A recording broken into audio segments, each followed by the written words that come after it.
Hey yo there, Outliers. Niiamah Ashong here, and thank you so very much for letting us be in space with you here on the Outliers Edge podcast. So we got an awesome roundtable here today. It's gonna be me and Lane. We're gonna be talking up about our experiences of life and how we look about things in a process here from an outlier and trailblazing way. Lane, I'm really excited that you are here today. Thanks for making the time for today's conversation. Yeah, thanks for having me. Aloha, everybody. Yeah. Lane, the way I like to get things started is to find out more about you and the game that you're playing. You mind sharing it with Outliers here? Yeah, we are a real estate and private equity company. We go around and look for deals in the multifamily apartment space. Now looking into oil and gas and investing in businesses. But I didn't always start there. Initially, just was an engineer in a previous life, and just bought rental after rental after rental. Bought the first one in 2009. In 2015, I had 11 little single family homes. And that was kind of where I went into this world of, larger syndications and private placements. And, that was here we are today. Yeah, so I actually want to like slow down a bit on it. We'll go back to the past to start out with, but then I want to get into like how you're looking at things going forward, right? So you have your own podcast here. Let's make sure that like people get a chance to know about that, just so like if they're interested in getting into like the technical details with you, they can go jump in on that and tell. You mind sharing a bit about your podcast and your platform? Yeah. So I started in back in 2016.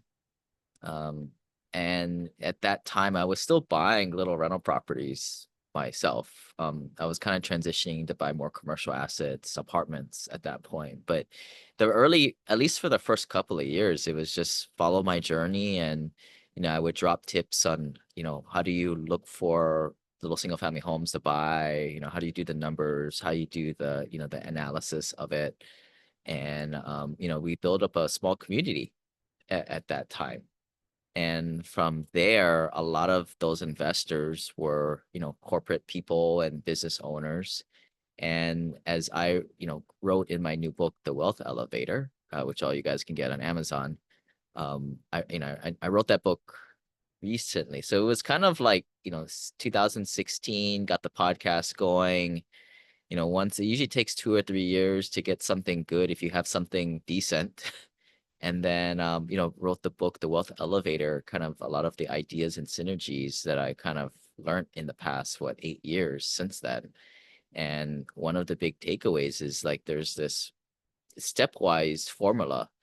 There's a lot of books written out there for people who don't really have money, right? Dave Ramsey, Susie Orman, Stay Out of Debt, Keep a Budget. But there wasn't very many books written for people who already had a decent job or had a successful business.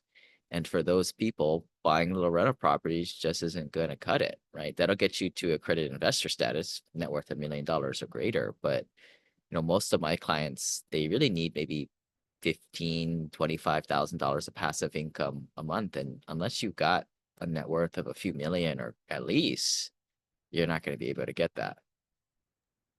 So there's a couple of things here that I want to play in. All right. The first thing for me, I feel like I want to look at your inflection points because it was really nice going back to just like see the beginning of the podcast and see like the game that you're playing right now. Right. And so the inflection point that I'm really curious about is, and honestly, Lane, I'll let you know, I'm asking a bit for myself as well because I'm thinking about this here. You had built something for a number of years. It had been a number of years that you had built underneath one different brand. You had been building with like the smaller rental properties, and then it was time to like step into the Wealth Elevator brand and step into that. I'm really curious about your transition from how you were looking at yourself at that time and how you kind of like either carried yourself or thought about what your community was and so forth.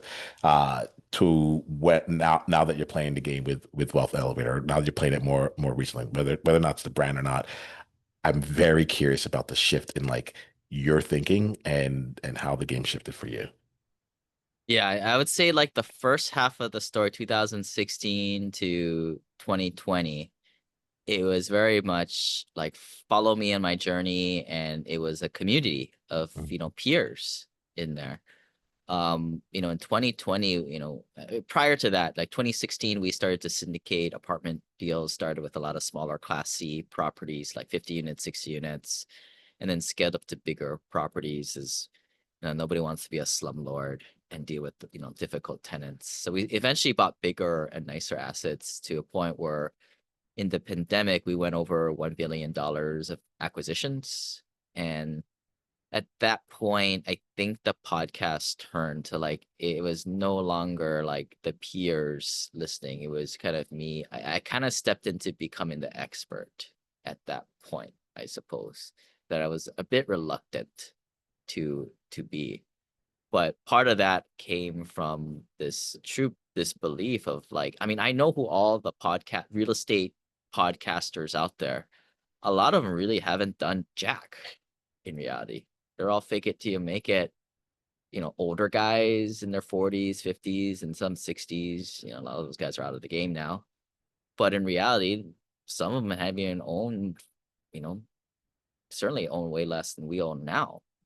Right. And then I realized like, I think, like personally coming from a very humble place like Hawaii, and maybe it's like an Asian thing, right? Like you don't think that, you don't come out, you know, throwing, you know, the this bigger facade off the gate, right? But then I realized everybody else was doing it and posturing. And there's like in the real estate world, there's a lot of these fake conferences out there that put people on stage when they really haven't done jack, other than paying the person who put on the event, who is their so-called guru, money to be their teacher. And then that's part of, one of the perks of being their student, right? You get put on stage. But that was kind of where I was like, you know what? If I don't do this, then those suckers are going to be it. And who's going to kind of help out, new people get started in this world?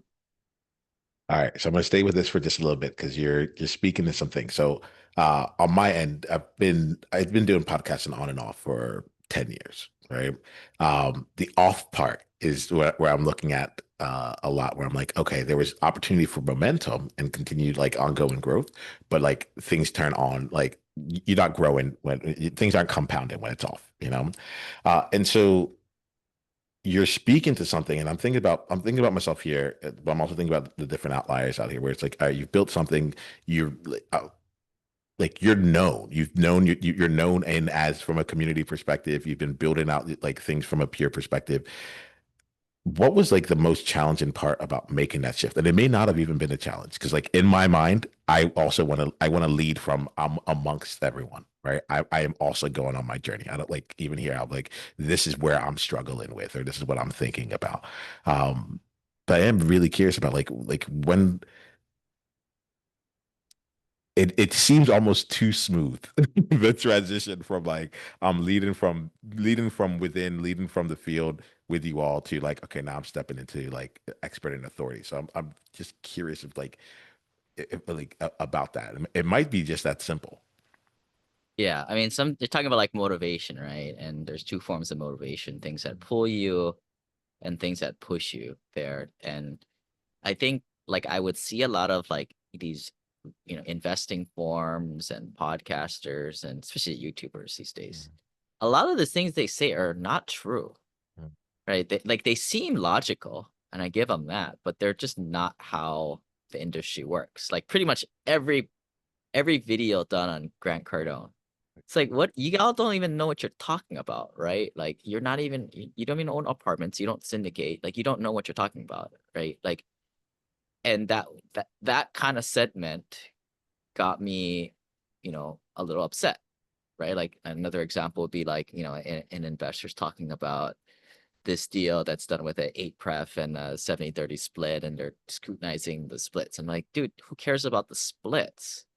Look at the deal. What are the P&Ls telling you? What is the rent roll saying, right? Like the way the deal is structured doesn't matter if it's a junk deal or a junk real estate asset.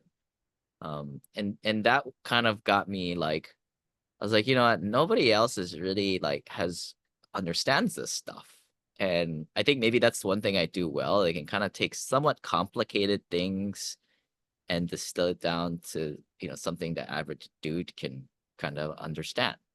And this stuff is complicated, I think, because I mean, a lot of our investors are very smart people.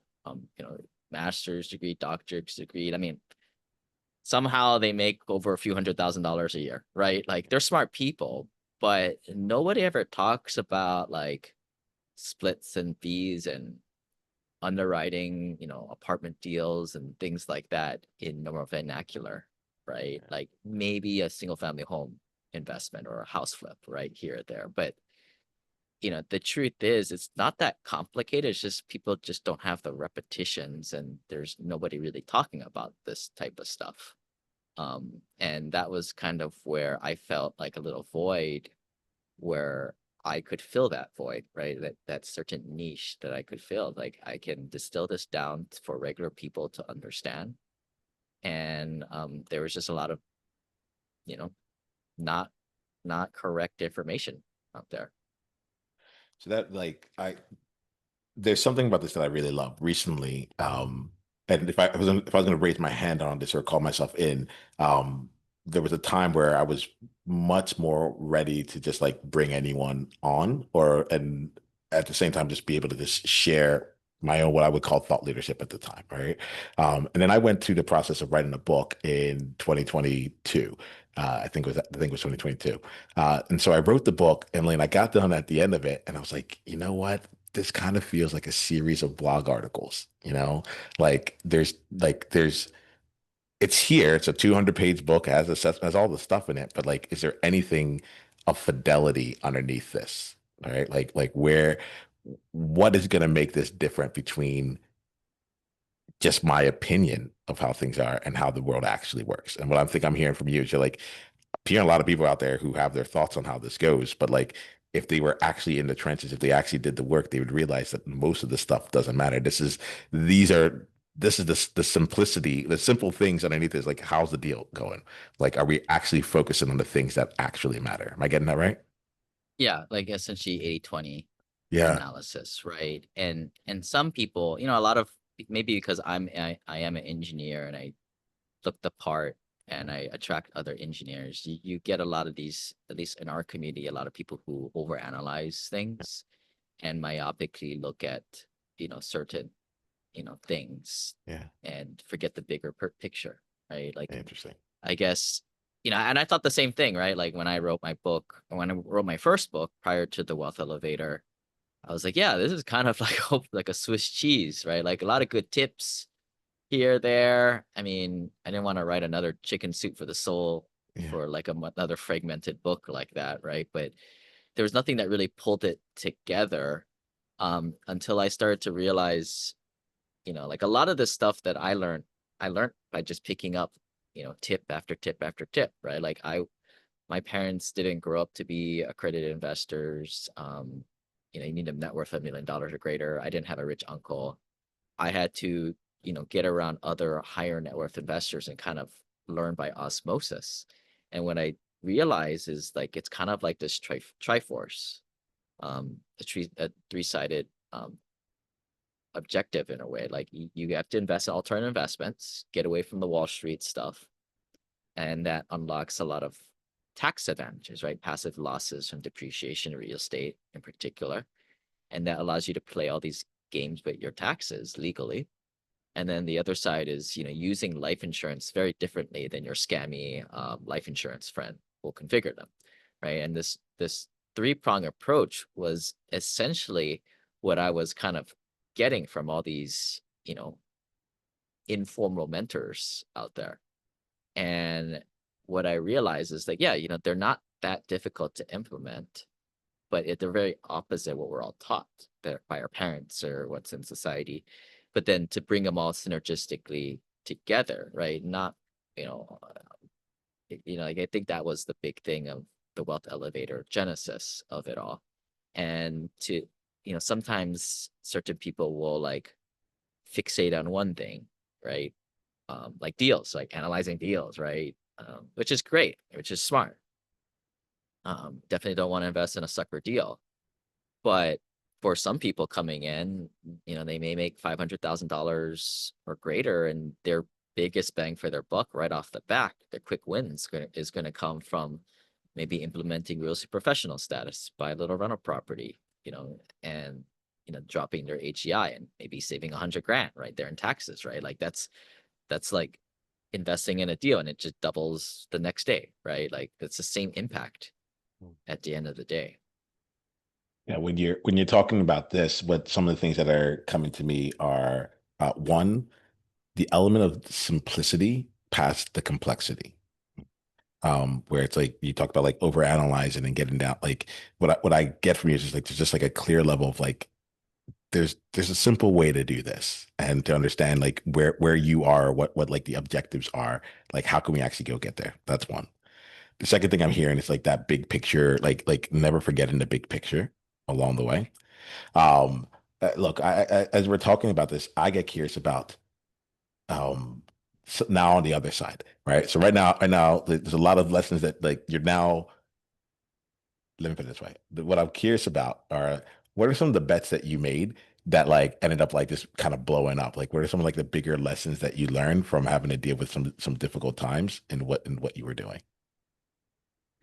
Well, I would say, the world that we are in, we're an investment firm, Hmm. right? Is market cycles. Make no mistake.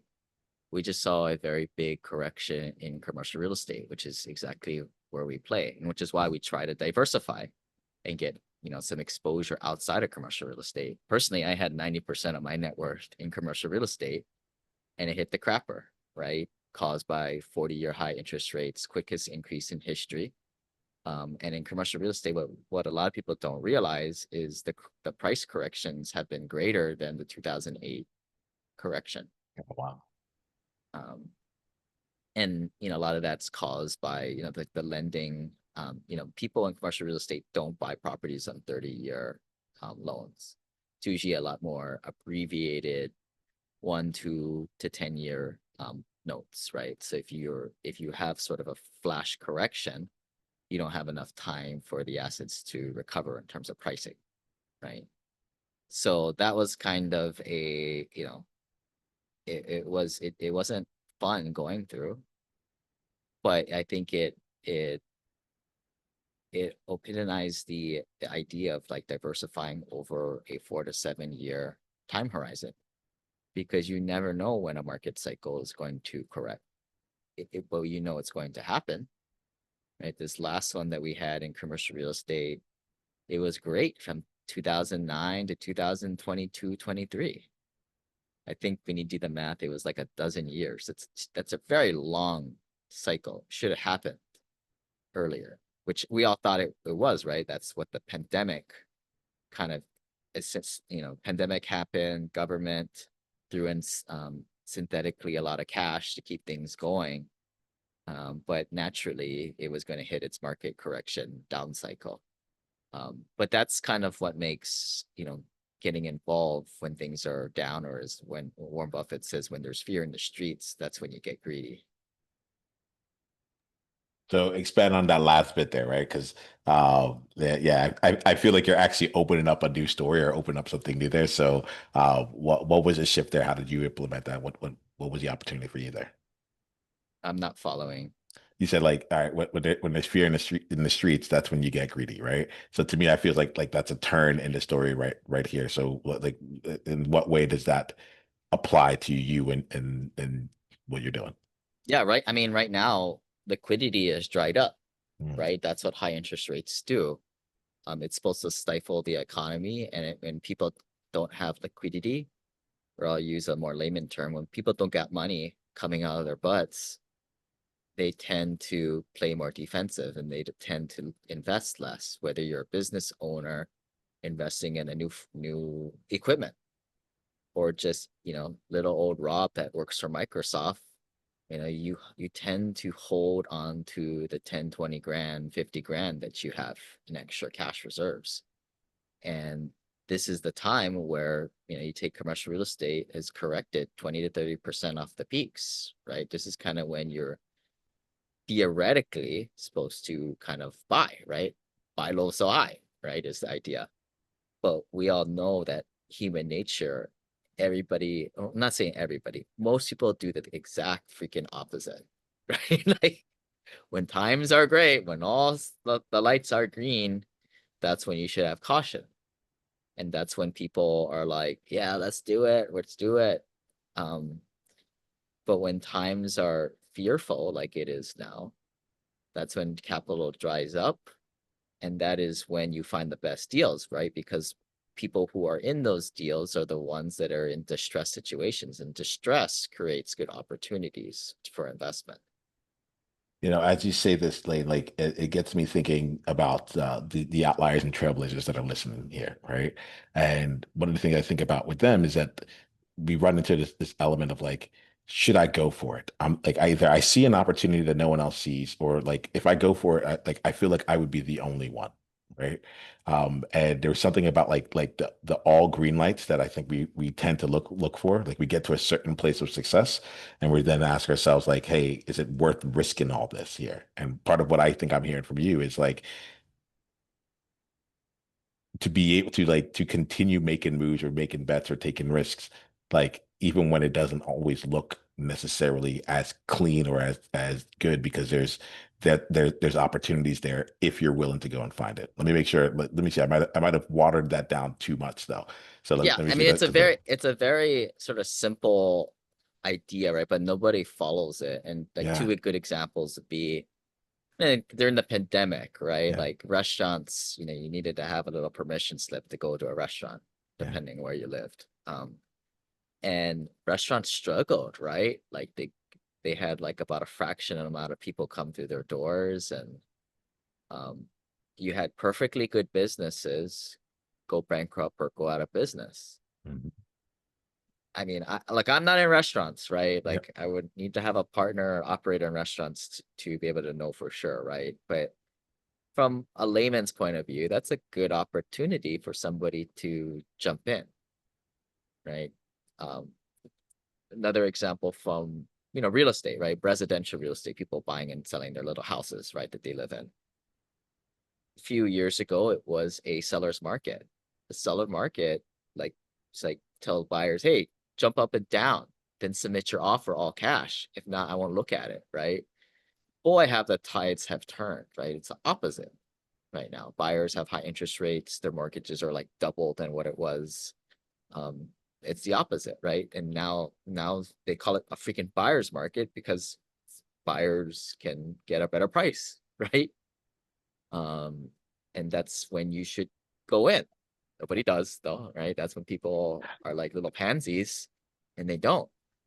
Um, it all logic tells you this, but Yeah. we're emotional creatures, right? And if you don't got the cash too, because what has happened in the macroeconomics with interest rates has dried up the liquidity, like I said, right? Your dry Yep. powder. Um, I will say to your point, right? I know you're kind of talking to a lot of business entrepreneurs out there. I'm also in another angel investing group as an investor, and one line that comes up consistently is like, we're looking at like a tech startup or something like that, and it's like, well, this is a great idea, right? Nobody's done this before. And then somebody with, and I forgot what color hat they call it, right? But well, why don't they have this solution out there? There perhaps is a freaking reason why, right? What is it? You know? Um, why doesn't they sell ice to Antarctica? Hmm. Nobody's doing that. Right? Why doesn't people do that? It's like there could be something like that, right? To kind of curb reckless abandon.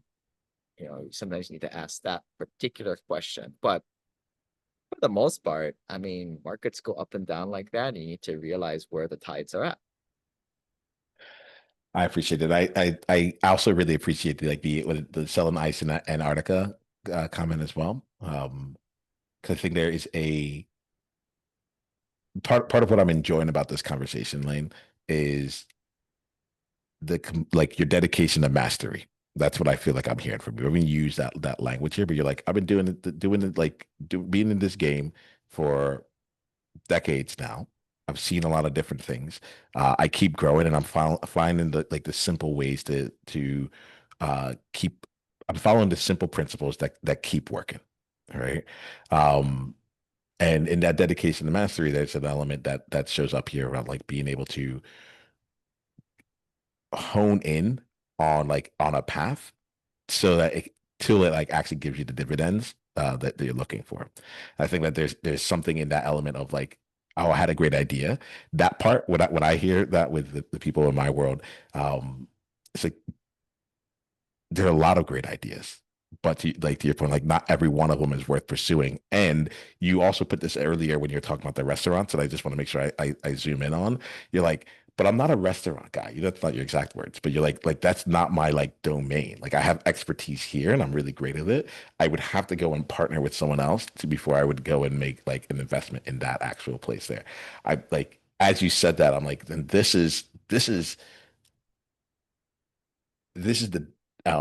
the distilled difference, I feel. Then a lot of people where they're like, I see money on the table, I see an opportunity here. There could be something here. It's like, well, what if you just got really, really good at what it is that you you're doing and that you know, and bring other people on for that there. There may be reasons people in Antarctica know why you're not selling them, why no one's buying ice in Antarctica. You might want to go and or at least no one's selling there. You might want to go talk to them.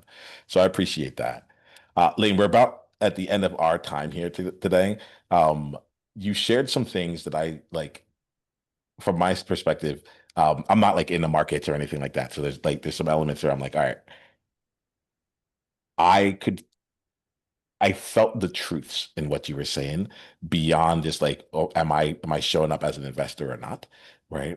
At least from a like in like a real estate or financial component. I invest in people. Right. That's the way that I choose to go about it. I think a lot of listeners here do the same. But what I felt from you, and I want to just make sure I reflect this, that you have this really great ability to take technical or things that like most people might find to be not accessible and make them feel really accessible. Throughout this entire conversation, I was lockstep with you, right? And I want to thank you. Like even there was one word you're like, even with liquidity, you're like, you know what? I can bring this down and make this accessible for everyone as well in this conversation. So I just want to reflect that back and just say thank you for doing your work to make that a possibility here, yeah, here today. Mhm. Yeah, thanks for having me. I mean, I think at the end of the day, I'm just a dumb real estate investor. Seems like people need a place to live, especially the lower middle class, and that's what we specialize in. Now, there's some other, I think from an investor point of view, you find things that you can get behind that are like, 10 going to be around 10 years from now, right? Like I don't know where Tesla's going to go with their SpaceX, stealing everybody's personal information with the plugins on their cars and going into their home power banks and all that stuff. I don't know where that's going to go, right? It seems like it's going places, but there's some, basic human necessities out there that we like to play in, such as real estate, and I think that's at least the base of our investment pyramid in a way, right? Like there's some other things out there that are a little bit more fringier, like hotel short-term rentals that I don't know how I feel about it in a recession, right? People stop taking vacations and things like that, but um you saw like computer programmers, their their need had just gone away with AI, right? This past Right. year. Oh. Everybody thought it was cool to be a computer programmer. Apparently not now. I'm sure it'll come back in a way, but the world or like markets or different needs out there can be disrupted by changes in technology. And maybe that's kind of why we prefer to be as far as the tech side as possible, right? In more archaic type of investments in a way. Um, but I think like that's kind of been the investment thesis for my group from the start. So we're gonna wrap it here, but it reminds me of like build like looking around at businesses that have been around for hundreds of years, like that it's like what are the types of businesses that just keep showing up regardless of that are able to like last and withstand the test of time. And it's kind of what I hear from you right here, where you're like, there's some things that are really solid out there. And so let's go learn everything we can about that and be and make that work rather than trying to like, you know, make the core of your business on something that is far more ethereal. Yeah. Yeah. Yeah. But here's the caveat, right? Like if you want to invest in these great ideas, you need money, bro. Yeah. If you don't got money, you're not an accredited investor, just to throw something out there like that as a definitive bar. Or if you read my book, if you're not to that second or third floor of the wealth elevator, you're broke. You need to get a job. You need to start some crazy business and make money, right? But there's a threshold where people get to, and this is kind of what's explained in the wealth elevator, that you sort of stop becoming, you get out of hustle culture mode and you have some money to start investing, right? And that point, it's a kind of a change, and you get involved in, like, you start to create your own personal family office.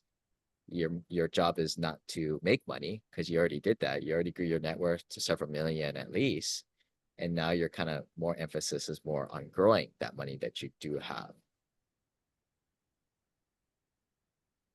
Lane, I am very appreciative of our conversation.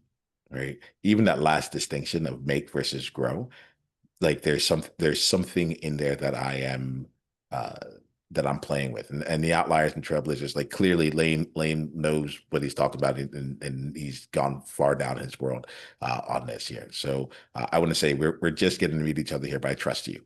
Yeah, Lane, I appreciate you there. If any outlier wants to go deeper down the journey with you, how do they go about doing that?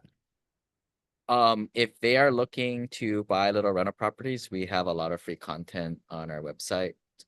That's what I did when I first got started buying little turnkey rental properties. They can go to thewealthelevator.com/turnkey. If they're already an accredited investor, they can reach out, shoot our team an email, team@thewealthelevator.com, and we can get people connected. And yeah, check out the book, The Wealth Elevator, on Amazon. Here we go. Well, Lane, I appreciate you. I like to ask every person that comes on here, we've been here being for other people. What's one takeaway that really resonates that you're taking from this, if any? Well, I tell people, figure out where you are first, because there's a lot, in this world of like TikTok, YouTube short tips and tricks and entrepreneur hacks out there. It's all great stuff, but I think the secret is in the when you add the ingredients. And so that's kind of the premise behind the wealth elevator, right? There's different floors to the wealth elevator journey, right? There's certain things that you implement in the beginning stages that you don't do at the end. And if you're just consuming just random tips and tricks here or there, you're just wasting your time. So the first point is to always figure out where you are at now. Take inventory. We have like a little chart in the wealth elevator book to kind of show you where you are in the picking order. But like I said, if you are somebody with under $1 million net worth, don't even worry about investing. You don't got money to invest. You got to invest in yourself and grow your business or get a job, go to college. I don't know, right? Um, Everything else will just be a waste of time in terms of investing and following Charlie Munger or Warren Buffett. Right? That's what you got to do when you got money. So I think that's the idea, is like figure out where you are at now and then kind of tailor your strategy to where you're at. I think it's a great place for us to close for today. Okay. Lane, I appreciate you. Thank you for playing the game of mastery. Thank you for bringing your leadership into this space, and for sharing like the way that you have gone through your journey and continue to expand on from there. I appreciate you. And outliers, until the next time we talk, be you on purpose. Journey on.